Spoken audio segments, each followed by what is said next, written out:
성경 말씀을 봉독합니다. 창세기 17장 1절에서 8절까지입니다. 아브라함의 99세 때에 여호와께서 아브라함에게 나타나서 그에게 이르시되 나는 전능한 하나님이라 너는 내 앞에서 행하여 완전하라. 내가 내 언약을 나와 너 사이에 세워 너로 심히 번성케 하리라 하시니 아브라함이 엎드린데 하나님이 또 그에게 일러 가라사대 내가 너와 내 언약을 세우니 너는 열국의 아비가 될지라. 이제 후로는 내 이름을 아브라함이라 하지 아니하고 아브라함이라 하리니 이는 내가 너로 열국의 아비가 되게 함이니라. 내가 너로 심히 번성케 하리니 나라들이 내게로 쫓아 일어나며 열왕이 내게로 쫓아나리라. 내가 내 언약을 나와 너와 내 대대 후손 사이에 세워서 영원한 언약을 삼고 너와 내 후손의 하나님이 되리라. 내가 너와 내 후손에게 너의 우거하는 이 땅 곧 가나안 일경으로 주어 영원한 기업이 되게 하고 나는 그들의 하나님이 되리라. 아멘. 네, 창세기 17장에는 지난번에 우리 잠깐 돌아보면은 아브라함이 잠깐 흔들렸다. 뭐 그렇다고 하나님을 부정하거나 안 믿거나 뭐 이런 건 아니고 세월이 너무 오래 가니까 아들도 주시지 않고 너무 오래 가니까 잠깐 흔들려서 사라의 몸종이었던 하갈을 취해가지고 이스마엘 낳은 그 때문에 좀 뭐 아픔이 있었죠. 그래서 뭐 이거는 뭐 당신이 당해야지 왜 내가 이 수모를 겪어야 합니까 하고 이제 투정을 벌이니까 당신의 몸종이니까 당신은 알아서 하시오 했더니 사라가 아마 상당히 격하게 그 하갈을 추궁했던 것 같아요. 그러니까 이제 하갈이 도중에서 하나님 천사를 만나가지고 돌아오기는 했지만은 집안은 안 편한 거죠. 아브라함 집안이 편치 않고 이제 이렇게 있을 때에 여기 이제 그때가 그 이스마엘 낳은 때가 86세였는데 그리고 이제 그 뒤로 하갈이 그렇게 철저하게 회개하거나 그렇지 않았을 것이고 잉태한 것만 가지고도 그렇게 사라의 마음을 많이 아프게 했는데 그 아이가 크면서 그 집안이 편할 리가 없죠. 그러면은 사라의 마음이 편치 않으면은 아브라함의 마음도 편치 않은 것이고 아브라함의 마음이 편치 않으면 뭐 하갈이고 이스마엘이고 다 집안에 평안이 깨지는 거예요. 이렇게 돼 있을 때 그러면서 세월이 얼마나 가느냐 13년이 이런 말 저런 말 없이 그냥 지나갔는데 그 13년 86세에서 99세까지 가면은 13년 맞죠? 그 13년 동안에 아브라함 가정이 결코 편안하지 않았을 거란 말이에요. 그러니까 아브라함이 고민도 하고 기도도 하고 했을 거예요. 이제 그럴 때 아브라함 99세 때 여호와께서 아브라함에게 나타나셨는데 그럼 또 이상 중에 환상 중에 아니면 꿈에 이렇게 나타났든지 나타나가지고 그에게 이르시되 나는 말이야 전능한 하나님이야 엘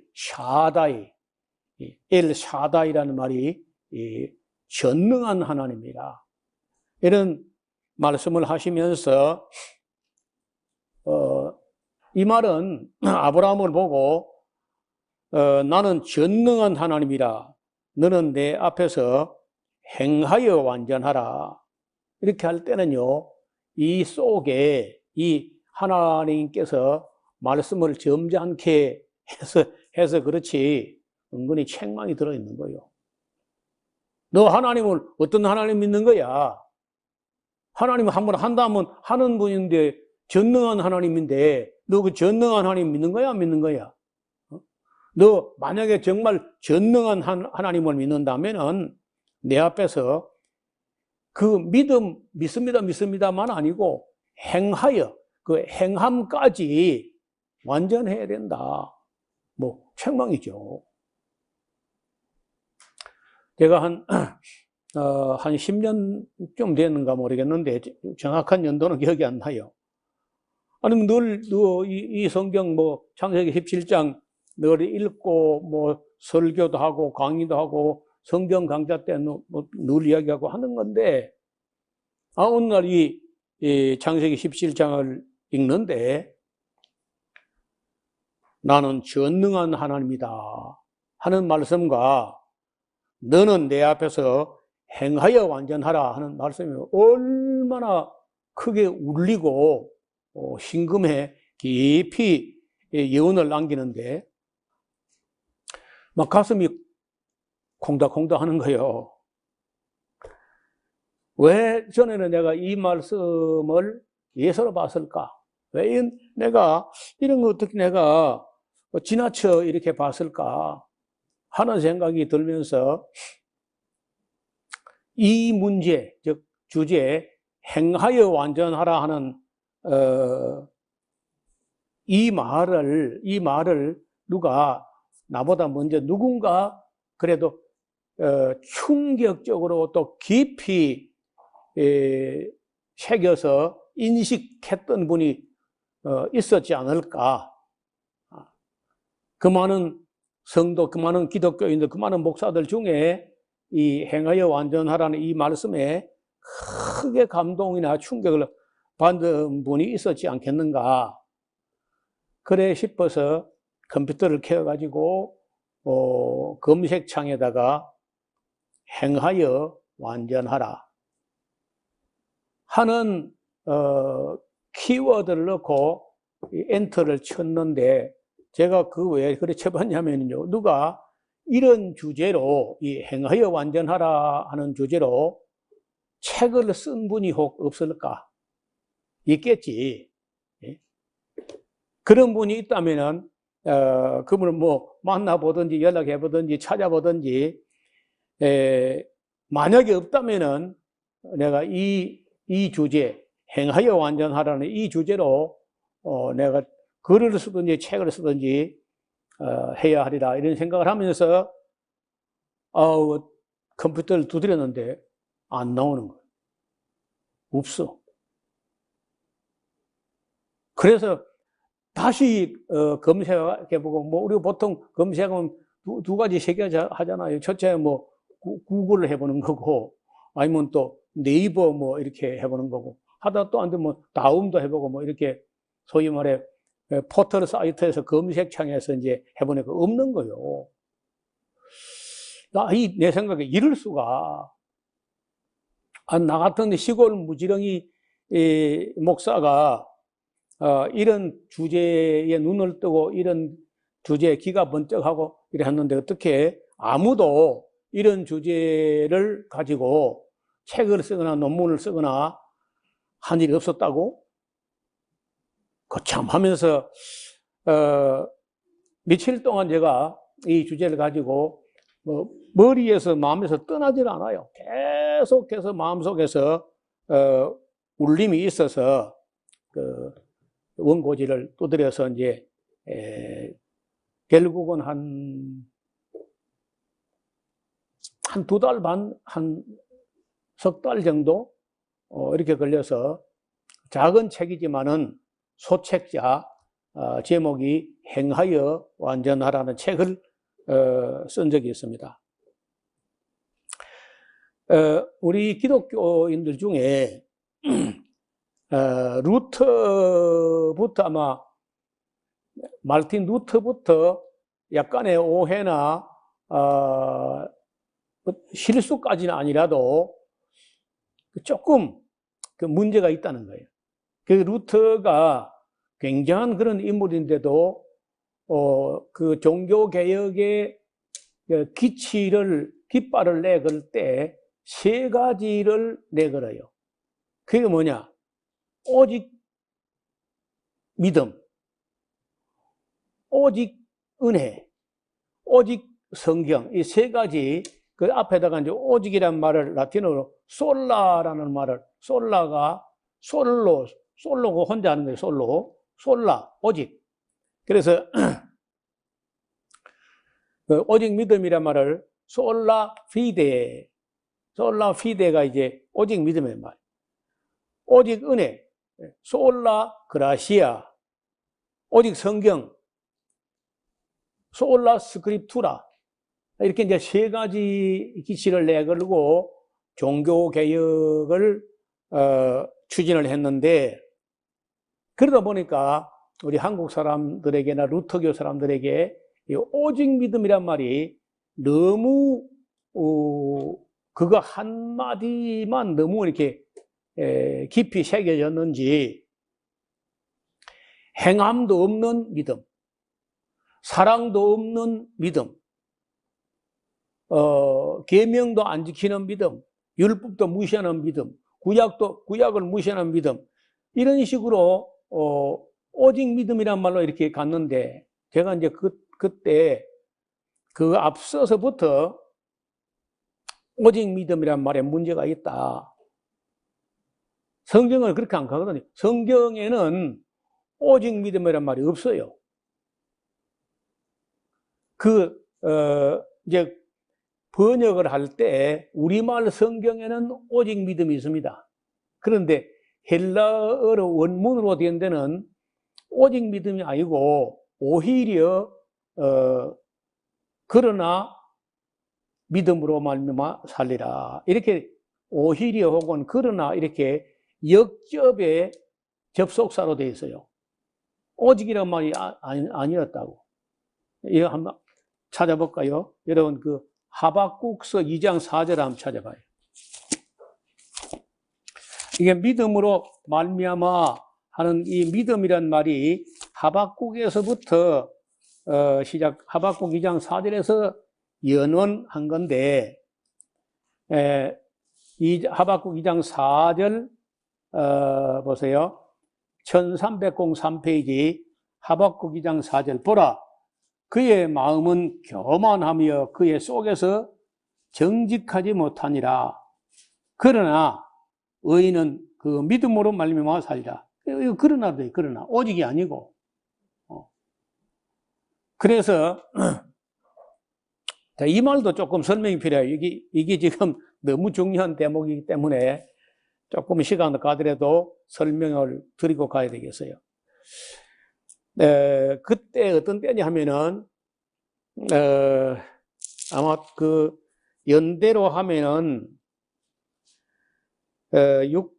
BC 한 600 몇 년, 606년, 607년,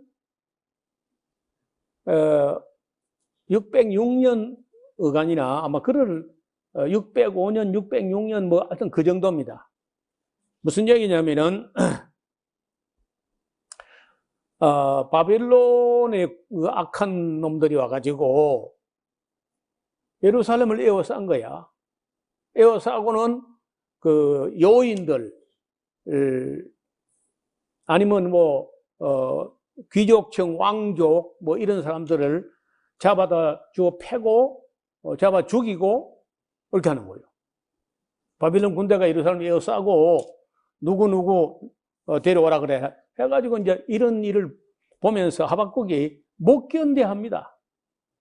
아니, 어떻게 이 세상을 하나님이 통치하는 건 맞습니까?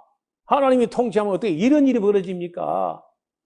바벨론은 역사 이래로 악한 놈들인데 어떻게 그 악한 놈들이 의로운 성읍을 에워싸고 사람을 죽이고, 이게 지금 어떻게 되는 겁니까, 이게? 해 아래 어떻게 이런 일이 있을 수 있습니까? 하고 이제 항의를 해요. 근데 하박국이 그 성가대 지휘자였다고 하는데, 얼마나 그 기도를, 격렬하게 아니면 간절하게 아니면 시끄럽게, 절실하게 하는지 하나님이요. 사실라면 뭐, 하박국 같은 자가 뭐 떠들 때 하나님이 그 대답할 가치도 없다고 생각할 수 있는데, 그러나 너무 시끄럽게 하니까, 번거롭게 하고 시끄럽게 하니까 하나님 마지못해 대답을 하긴 해줘야 되겠다. 저 애가 지금 잠도 안 자고 저러니까. 그래서 이제 하박국은요, 하나님이 뭘 큰 착각하거나 하나님 뭐 깜빡했거나 뭔 수가 있지. 하나님이 정상으로 통치한다면 어떻게 이런 일이 벌어질 수 있느냐 하고 막 못 견뎌요. 하나님께서 대답을 하시는데 뭐라느냐? 너는 말이야, 열국을, 여러 나라들을 보고 또 보고 또 놀라고 또 놀랄 거야. 너희 생전에 내가 한 일을 행할 텐데 혹이 누가 가서 고할 때 너희가 아마 믿어지지도 않을 거다. 보라, 내가 사납고 성급한 백성, 그 땅의 넓은 곳으로 다니며 자기의 소유 아닌 그할 꽃들을 점령하는 갈대아 사람을 내가 일으켰다는 거예요. 아니, 이봐요. 하박국은 지금 하나님이 뭐 정치를 해도 크게 잘못한다고 이제 하나님께 막 떼들듯이 이야기하고 있는데, 하나님은 그래, 그거 바벨론 사람들 내가 이렇게 해가지고 내가 보냈어야. 그 뭐 하박국이 기가 막히잖아요.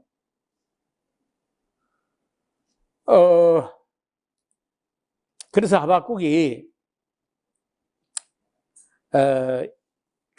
하박국 1장 12절에 보면요, 선지자가 가로되, 하박국이 가로되, 여호와 나의 하나님 나의 거룩한 자시여, 주께서는 만세 전부터 계시지 아니했나이까? 우리가 사망에 이르지 아니해야 되지 않습니까?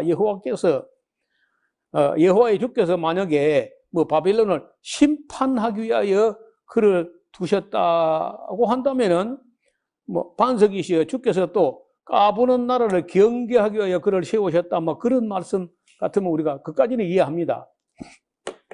그러나 주님이시라면 적어도 눈이 정결하시기 때문에 악을 참아 보시지 못하며 패역을 참아 보시지 못하시거늘 어찌하여 게으른 자를 방관하시며 악인이 자기보다 의로운 사람을 사귀는데 잠잠하시나이까?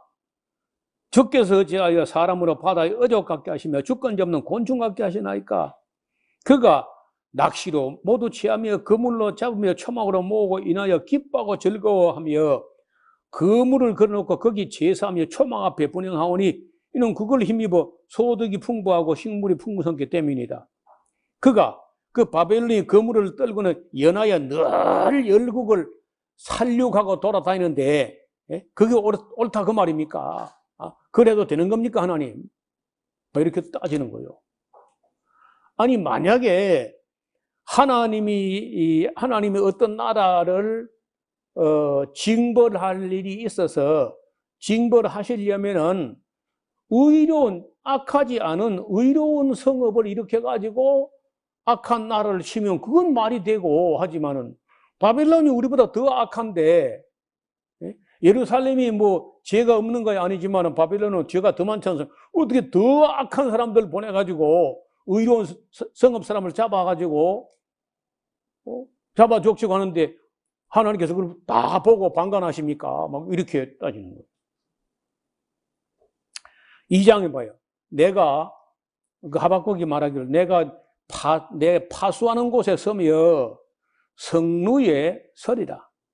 그가 내게 무엇이라 말씀, 하나님이 자기 질문에 대해서 무엇이라 대답하실런지 기다리고 바라보며 나의 질문에 대하여 어떻게 대답하실런지 보리라. 그러니까 이제 하박국 생각에는요, 하나님도 아마 대답하시기 상당히 곤란할 거예요. 이제 이런 얘기죠.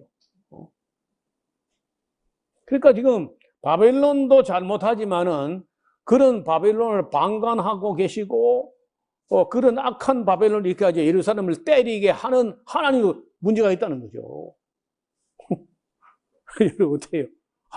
하박국이, 그래서 그런 문제를 가지고 하나님하고 씨름한다는 이름이 하박국이란 말이 씨름꾼이라는 뜻이야. 그런 눈앞에 전개되는 그 당혹스러운 현실을 가지고 하나님하고 씨름하는 자, 이런 사람이 하박국이야. 2장 2절 봐요. 여호와께서 응답을 하시는데 내게 대답하여 가라사대, 야, 너는 말이야 이 묵시를, 이 계시를 기록하여 판에 명백히 새기되 달려가면서도 읽을 수 있게 하려면요, 위에 요 제목처럼 요 스크린 보이게 해봐요.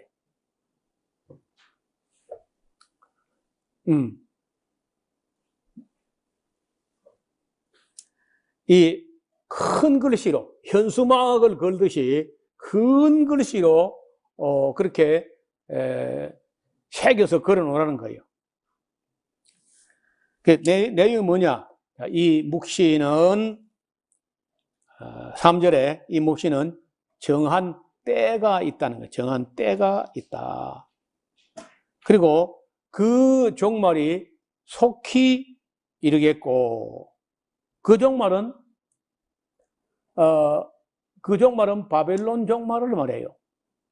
그러니까 이 묵시의 중요한 것은 천하 만사가 하나님 정한 때가 있다는 거예요. 바벨론이 까불 때가 있고 망할 때가 있다는 거예요. 승승장구할 때가 있고 패망할 때가, 멸망할 때가 있다는 거예요. 정한 때, 하나님 정한 때가 있다. 그 종말, 그 바벨론 종말도 속히 이르겠고 결코 거짓되지 아니하리라. 비록 더딜지라도 기다려봐. 하나님이 하시는 일이 대체로 조금 느려요. 특히 성격이 조급한 한국 사람들 보기에는요, 상당히 하나님께서 뭐 일을 느리게 한다니까. 그래서 비록 더딘 것처럼 보일지라도 낙심하지 말고 기다리고 또 지체되지 않고 정령 응한다. 그 바벨론 종말도 속히 이른다는 거예요. 왜냐하면은 아까 하박국이 묻기를 1장 17절에 그가 그물을, 바빌론이 그물을 떨고는 연하여 늘 열국을 살육함이 오르니까 했는데 늘 하는 거 아니야. 정한 때까지, 하나님 정한 때까지 하는 거예요. 그래서 그 종말도 속히 이르는데 더디게 보일지라도 기다려봐. 지체되지 않고 정령 응하리라. 2장 4절 봐라.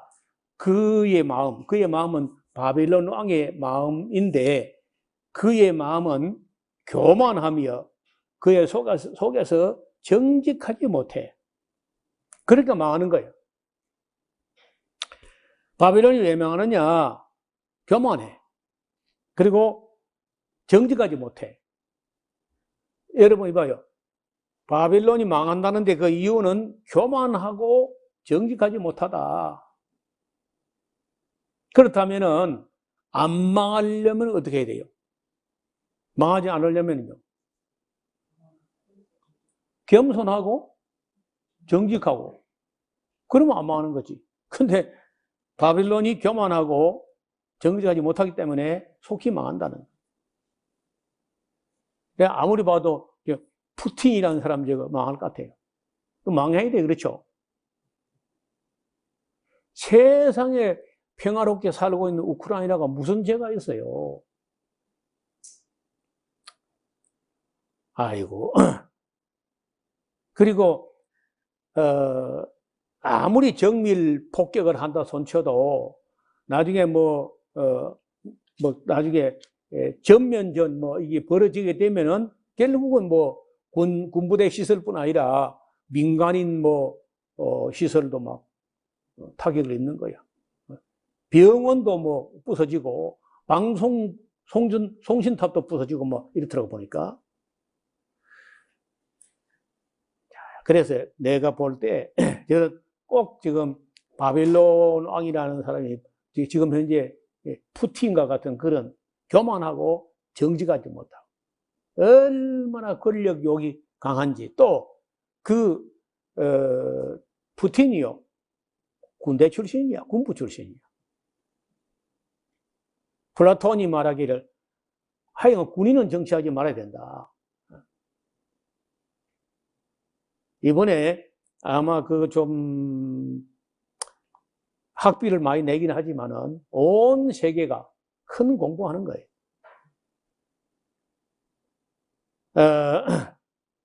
그래서 하박국이 외칠 때에 보라 그의 마음은 교만하며 그의 속에 정직하지 못하니라. 그래서 망한다. 그러나 의인은 그 믿음으로 말미암아 살리라. 그러나 하면서 하박국이 왜 이렇게 하나님께 씨름을 했냐 하면은 악한 바벨론 사람이 와가지고 예루살렘에 의로운 사람 다 잡아 죽입니다 하고 절규를 한 건데, 하나님께서 볼 때 실제로 하박국이 볼 때는 예루살렘 사람은 의롭다고 생각했던 모양인데 예루살렘이 정말 의로우냐? 여러분 나중에 이제 이 같은 시대에 일한 분이 예레미야인데, 예레미야서를 읽어보면은 예루살렘이 전혀 의롭지 않은 겁니다. 의인이 없는 거예요. 불신자보다 더 악해. 바벨론 사람보다 어쩌면 더 악해, 예루살렘이. 그래서 혹 만약에 의인이 있다면은 뭐 거의 없지만은 혹 그래도 있다면은 그 의인은 그 믿음으로 한때 우리가 지금 믿는 예수 믿는 믿음 이런 게 아니라 또 하나님 믿는다는 그런 믿음이 아니고 에무나로 말미암아 살리라고 되어 있어요. 에무나. 그 에무나가 뭐냐면 에무나의 기본이라는 기본 정신이 성실함이야. 착하고 충성되고 정직하고 성실하다. 이게 에무나. 그러니까 의인이 의로운 사람이 있다면은 그 의로움이 뭐냐 하면은 그 성실함, 그 정직함, 그 착하고 충성됨, 그 때문에 산다. 죄가 없어서 의인이 아니라 죄도 있고 허물도 있고 약점도 있고 실수도 있지만은 그래도 그 의인은 최대한 성실하려고 해요. 정직하게, 착하고 충성되게. 그런 점 때문에 산다고 한 것, 이 원래가. 물론 하나님을 섬기면서 이스라엘 사람 같은 뭐 하나님 섬기면서 그렇겠죠. 근데 원래 이 개념은 구약 성경 안에 에무나라는 단어가 49번이 사용돼요. 49번이 에무나가 등장하는데 그 다른 49번 중에 48번은 전부 다 진실과 성실로 번역됐습니다. 여기 한 번만 믿음으로 번역을 했어요. 만약에 여기 지금 하박국 2장 4절 똑같은 단어니까 에무나니까 이 구절마저 만약에 성실로 번역을 했더라면은 오늘날 우리 기독교 세계에 하나님 믿는 사람들이 의인은 성실함으로 말미암아 살리라라고 되어 있다고 인식을 했다면은 아마 굉장히 달라졌을 거라. 성실하지 않으면 아무것도 아니다. 착하고 충성되지 않으면 이거 아무것도 아니다. 이렇게 인식했다면은 기독교인의 삶이 거의 천사처럼 안 되겠나. 그거 안 되고 이 에무나라는 단어가 49번 사용되는데 48번은 전부 성실과 진실로 거기다 번역됐는데 딱 한 번 어쨌든 믿음으로 이거 번역해가지고 이 신약으로 넘어올 때 전부 다 그 루터뿐만 아니라 다 오직 믿음으로 넘어온 거예요. 성경은 오직 믿음 아니고 그러나 믿음으로 되어 있잖아요. 그러나 믿음으로. 그리고 그 믿음이라는 말이 성실함이에요. 그래서 제가 그 행하여 완전하라는 책을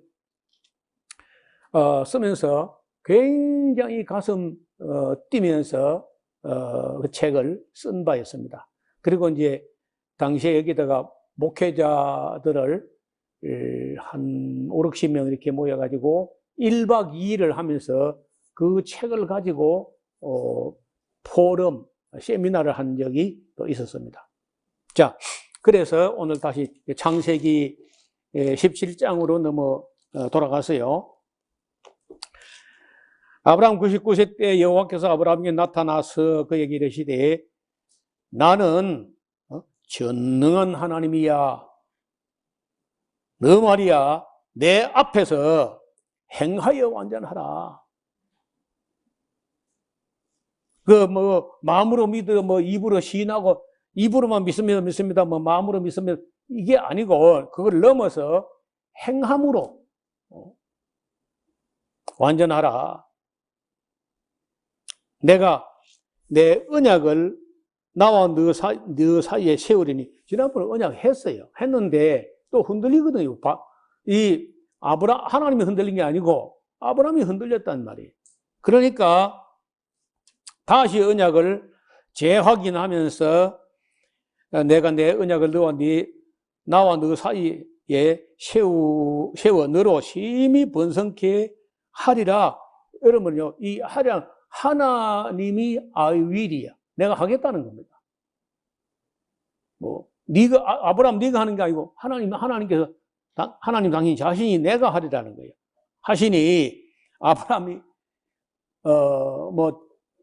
부끄럽고 죄송하고 황송하고 그렇죠. 그래서 아브라함이 엎드린데 하나님이 또 그에게 일러가라사대 내가 너와 내 언약을 세우는 거야. 너 정신 차려 사람아. 너는 열국의 아비가 될지라.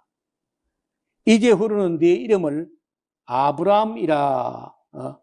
그 아브람이란 말은 그 존귀한 아버지, 고귀한 아버지 이런 정도인데 아브라함이라고 하면요 많은 무리의 아버지. 그래서 이걸 열국의 아버지라고 이렇게 번역을 했는데 열국의 아버지보다는 원래는 이제 많은 무리의 아버지라는 뜻입니다. 이는 내가 너로 열국의 아비가 되게 함이니라. 내가 너로 심히 번성케 하리니 이게 좀 하나님이 한다는 거. 하나님께서 나라들이 네 길을 쫓아 일어나며 열왕이 많은 왕들이 네 길을 쫓아 태어날 거다. 내가 내 언약을 나와 너와 네 대대 후손 사이에 세워서 영원한 언약을 삼고 너와 네 후손의 하나님이 되리라. 하나님이 그렇게 되게 한다는 겁니다. 내가 너와 네 후손에게 너의 우고하는 이 땅 곧 가나안 일경으로 주어 영원한 기업이 되게 하고 너는 나는 그들의 하나님이 되리라. 하나님이 또 아브라함에게 이르시되 그런즉 너는 내 언약을 지키고 네 후손도 대대로 지키라. 이게 대대로 안 지킬 것 같아. 하나님 보실 때 아브라함이 또 흔들릴 것 같아. 그래서 흔들리지 못하게 영원히 기억하게 하는데 그게 뭐냐? 할례를 행하게 하는 거예요.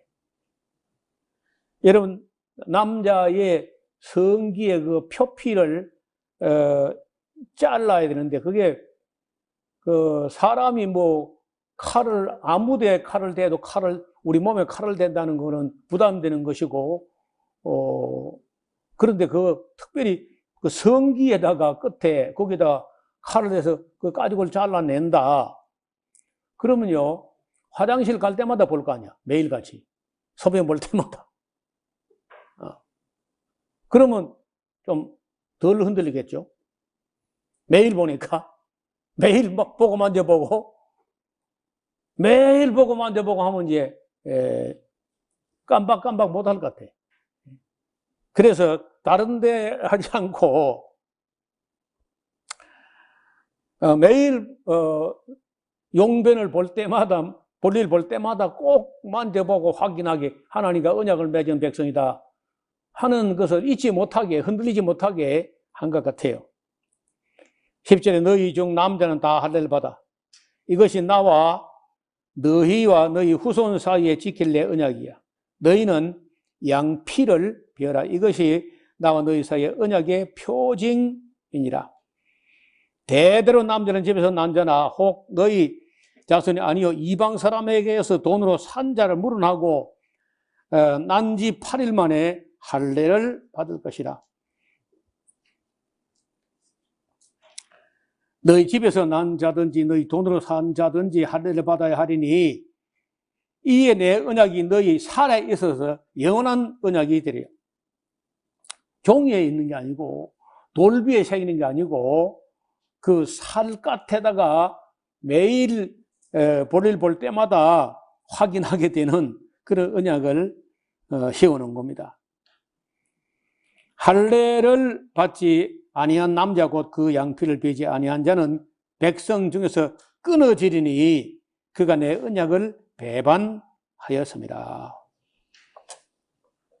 참 이거는 아브라함이 그리 않고도 할 수 있는데 아니 하나님이 지난번에 분명히 그 언약을 했는데 불구하고 그 사라가 뭐라고 한다 해가지고 거기 흔들려서 그 하갈 채가지 이스마엘 낳는 그런 끔찍한 일이 벌어진 걸 보고 이번에 아주 다시는 흔들리지 못하게 아주 단단한 언약을 세워가지고 그 그 몸에 표가 있어서 하루도 잊지 못하게 그렇게 하신 것 같아요. 하나님이 또 아브라함에게 이르시되 네 아내 사레 말이야. 그 이름을 사레라 하지 말고 이름을 사라라고 해라.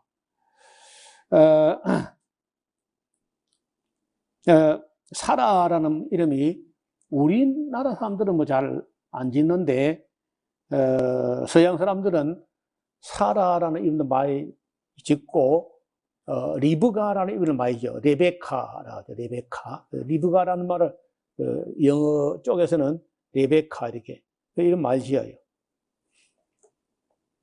자, 내가 그에게 복을 주어 그로 그 사라로 하여금 네게 아들을 낳아주게 하며 내가 그에게 복을 주어 그로 열국의 의미가 되게 하리니 민족의 열왕이 그에게서 나리라. 아브라함이 엎드려 쿡쿡하고 웃으며 심중에 이르기를 100세에 된 사람이 어찌 자식을 낳을까? 사라는 90세니 어찌 생산하리요 하고 엎드려 가지고도 아브라함이 쿡쿡 웃은 거야.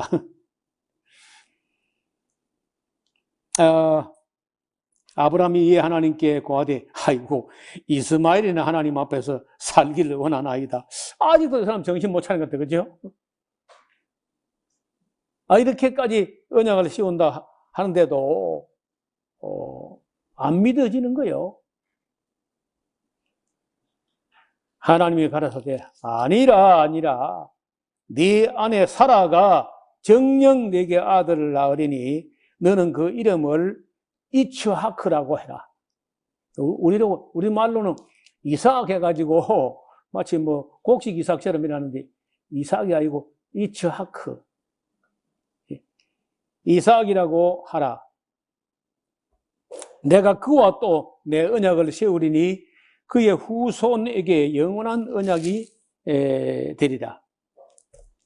그리고 이스마엘에게 이르러는 내가 네 말을 들었나니 내가 그에게도 복을 주어서 생육이 중다하여 그로 크게 번성케 할지라.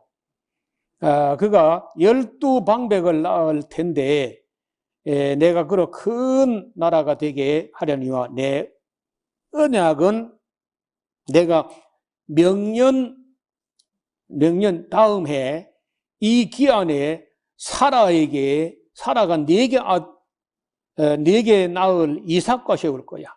뭐 분명하게 합니다. 도저히 믿어지지 않는 일이지만은 하나님께서는 제3, 제4 확인하는 거예요. 하나님이 아브라함과 말씀을 마치시고 그를 떠나 올라가셨더라. 이 아브라함이 하나님이 자기 말씀하신 대로 이 날에 그 아들 이스마엘과 집에서 생겨난 모든 자와 돈으로 산 모든 자 곧 아브라함 집 사람 중 모든 남자를 데려다가 그 양피를 베었으니 아브라함이 양피를 그 베인 때는 99세였고 그 아들 이스마엘의 양피를 베인 때는 13세였다. 당일에 아브라함과 그 아들 이스마엘의 할례를 받았고 그 집 모든 남자 집에서 생장한 자와 돈으로 이방 사람에게 사온 자들 그 노예라 할지라도 아브라함 집안에 있는 사람은 다 할례를 받게 한 것입니다. 자, 여러분 이 놀라운 언약 아브라함에게 제3 제사 또 다지고 그리고 또 아브라함이 흔들릴 것 같으니까 몸에 표시를 해서 양피를 베어가지고 매일같이 나는 하나님과 언약 맺은 사람이다 하는 걸 잊지 않게 그렇게 조처를 했다는 다른 방법은 없을 것 같아요. 아마 내 생각에도 그 아브라함이 99세에 할례를 행하면서 그 할례를 행할 때 기억해야 될 약속 언약이 뭐냐 하면요, 이스마엘은 이스마엘대로 번성하겠지만은 지금 할례 받은 그 몸으로 사라에게서 이삭이라는 아들이 날 것이고 그 이삭과 하나님이 또 이삭과 함께 이삭으로 더불어 언약을 맺겠다고 하셨으니 이거는 이제 의심을 못하는 거예요. 아무리 흔들리기 뭐 쉬운 마음이라 하지만은 흔들릴 수 없는 언약을 이런 방식으로 두셨다는 거예요. 그래서 이제 우리하고 다르죠. 우리는 뭐 그런 언약이 아니기 때문에 우리 그 유대인들이 아니고 혈통적으로 육신적으로 아브라함과 이삭과 이 자손이 아닌 기독교인데 우리 이 신약 시대 기독교 성도들은 뭐 할례 그건 뭐 하건 말건 그건 하나님 언약 그건 다른 문제예요. 그 이스라엘 백성들만큼은 이 언약을 지키게 했고 예수님까지도 하나님의 아들 예수님까지도 난 지 8일 만에 할례를 행했다는 거예요. 그래서 그 유명한 사람의 몸에다 표징을 남기는 그런 아브라함 언약이 이렇게 체결됐다. 지난번에 언약을 말로 간단하게 했는데 그 언약에 있어서 아브라함이 흔들리는 걸 보고 이번엔 다시는 흔들리지 않는 그런 언약으로 주셨다고 봅니다. 오늘은 17장까지 하고 이제 18, 19장 쪽으로 여러분 읽어 오시면은 다음 시간에 이삭이 태어난 데까지 같이 보도록 하겠습니다. 하나님 아버지, 오늘 하나님께서 아브라함 가정에 오셔서 하신 말씀, 너는 내 앞에서 행하여 완전하라 하신 말씀을 우리가 다시 새겨서 듣게 됩니다. 예수님께서도 나더러 주여 주여 하는 자마다 다 천국 들어가는 게 아니라 하늘에 계신 내 아버지의 뜻대로 행하는 자라야 들어가리라 하셨고, 야고보서에서도 믿음으로만 되는 게 아니고 행함으로 그 믿음이 온전히 된다고 하셨습니다. 오늘 우리들이 다시 한번 우리의 믿음이 정말 행함과 실천이 있는 우리 삶으로 이어지는 믿음을 갖고 있는지 우리 자신을 돌아보는 기회가 되게 하여 주옵소서. 예수님 이름으로 기도드리옵나이다. 아멘.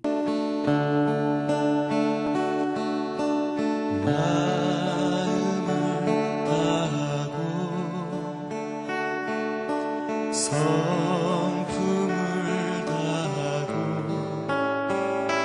힘을 다하여서 여호와를 사랑하라. 내게 준 계명을 마음에 새기고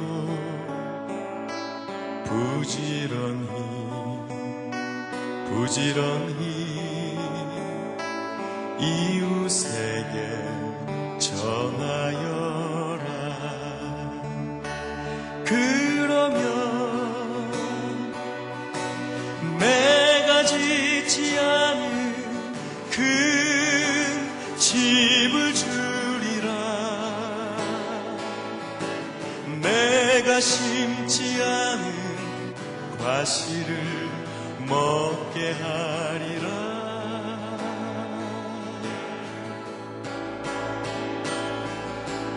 그러나 한 가지